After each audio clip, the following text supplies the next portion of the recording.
Pull up bags and rigs to save space in your storage. You can also roll them up if you want to steal them from other players or bots that you kill in raids and stick them in your backpack. Take every key that you find and bring them with you in every raid. Sometimes you just happen to find a door that's locked. Even if you're not looking for it, you'll just randomly find them and they'll often have good loot to bring back and sell. Don't claim items from Battle Pass straight away, market or mail. Keep them in there to save some space. Just don't forget items in your mail because they'll disappear when they expire. This link button pulls up every item in the market that's to do with that specific item. For example, if you want to find magazine types for your weapon, just click on your weapon, click link, and go to the magazines to see what magazines you can equip for that gun.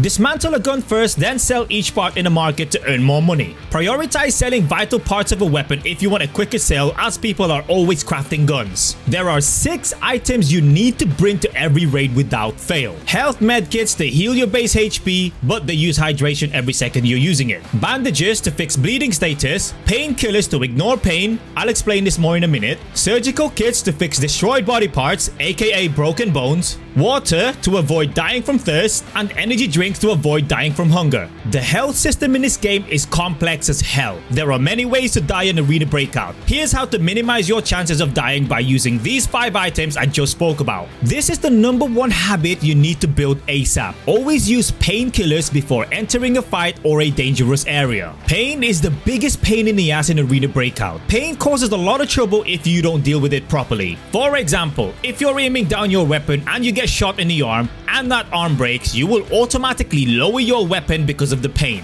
Obviously a major issue in the middle of a gunfight. Another example is if you're running or sprinting and you get shot in the legs and one of them breaks, you won't be able to sprint anymore, which will turn you into a sitting duck. To avoid any pain-related punishment, take painkillers before you get in sticky situations. While under the influence of painkillers, also known as sedative status, you won't ever experience any of these problems. You'll still be able to sprint with 2 broken legs. However, sprinting for too long with a broken leg will kill you. Just because you can't feel the pain doesn't mean the damage isn't there. Bleeding. If you get shot and start bleeding, this icon will pop up. Regardless of what's happening, always fix bleed first, as bleeding will make you lose health over time until you fix it. So you can basically die while using a surgical kit trying to fix a broken bone. Destroyed body parts, aka broken bones. Destroyed body parts affect you massively if left untreated. I've already told you how you can die with broken legs, but to give you another example, if you have broken arms and you're not in sedative status from painkillers, carrying out tasks like reloading will take way longer than normal. Thirst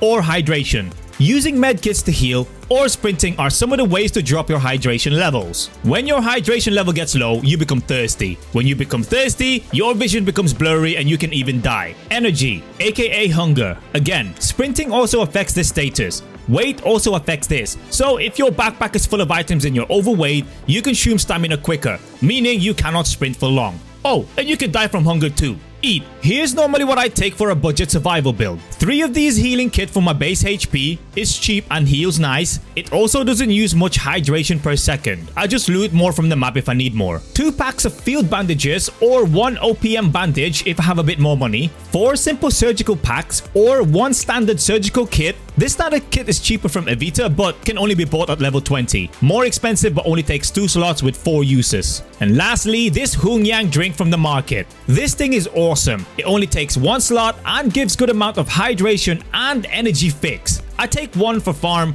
2 for valley, 2 to 3 for Northridge. Always check health page before doing raids. You don't heal instantly when you extract back to your base. Healing applies over time in your base, or you can use these healing items to fix whatever you need. Carry at least 1 small grenade and use it every time you extract. This helps minimize the chances of you getting sniped by extraction point campers. Be careful though. These campers can still either get lucky with a snipe or throw a grenade that you won't be able to dodge at all. With that being said, be super careful and check everywhere when running towards extraction points. Check bushes, hills, watchtowers, behind vehicles. Check everywhere. Plan your stamina levels. I don't normally go into danger zones unless I have a full bar of stamina. This allows me to push and sprint to escape if I need to. Likewise, I stop a little far from the extraction point, hide and get my stamina full. So if I get attacked by an extract camper, I'll have some stamina to reposition with. Memorize bot locations. This will not only help you avoid getting shot at and damaged, it will also help you stay undetected by nearby enemies. Sometimes it's best to not kill all bots outside an area you're trying to loot. So basically, when you're looting and they start shooting, that's your free alarm to say that there are enemies nearby. Alright, next. I won't go through the whole gunsmith system here.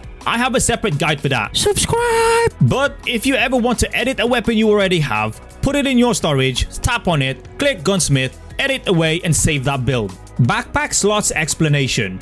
Some bags have different design slots that's unique for that bag, and these slots are usable based on the pocket system. For example, these two side pockets are these two side pockets. You can't put a gun in this pocket because it doesn't have enough space. You can put a bottle of water in there though, and this works exactly the same with rigs. You can pick up a rig, put it in your backpack and put stuff inside it. Some of the higher tier ones use less space in your storage, but they themselves have more storage inside that you can use while they're inside your bag. Always use a silencer. Silencer or suppressors minimize the sound of your gun makes when shooting. Now, this might be obvious when it comes to enemy players hearing it, but if bots hear it too, they'll run straight to you, putting you in a terrible situation. And if you're unlucky, more bots will spawn near you and run to you as well. With that in mind, always take advantage of someone else's terrible situation. Here are two examples of that. Third party is king. In any competitive environment, third partying will always be king. Use this time to take out enemies without being seen. Try to figure out who's winning and kill them instead first. So when you're done with them, the remaining enemies are weak and easy to take out. Secondly, when you're super low on health and need to run away,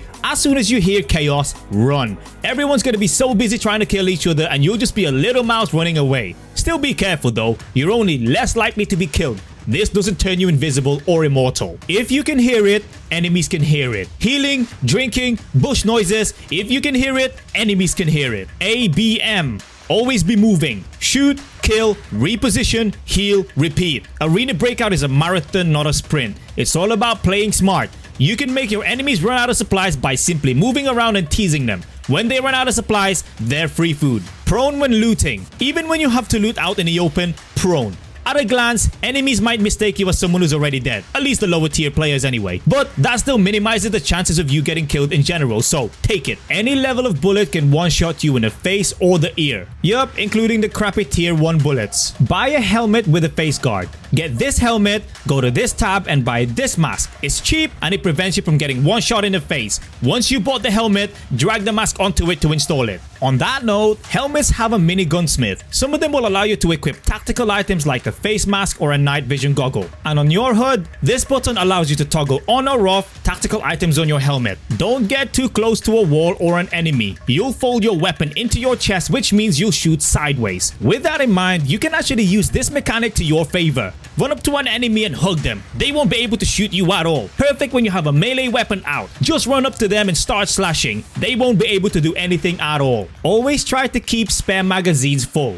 Build this habit early. Get into a safe spot and refill your mags frequently, so you'll always be maxed out on bullets every fight. Make sure that you keep your mags in your rig for a quick reload. If your mag is in your backpack, you won't reload to it. Make sure you have one free space in your rig for that mag that you're swapping from, otherwise your character will either put that mag into your backpack or drop it on the floor if your backpack is full, which you can end up forgetting to pick up. When you're in your base, always remember to go into your storage, open items and weapons and examine items within those items to unlock them. Unlocking items allows you to craft or buy them later on. Likewise, this is a quick way to edit attachments on your weapon like scopes or magazines. Shoot through doors if you think someone's behind there. Wallbang works wonders in this game. Don't just run straight through doors. Open, take cover, peek. Don't try and take cover behind the door though, you can get wallbanged yourself. If you want to make the most money when you raid, only carry one weapon. So you can pick up another primary weapon and a secondary weapon to bring back and sell or keep without using any backpack space. Play on balanced graphics, it's generally brighter.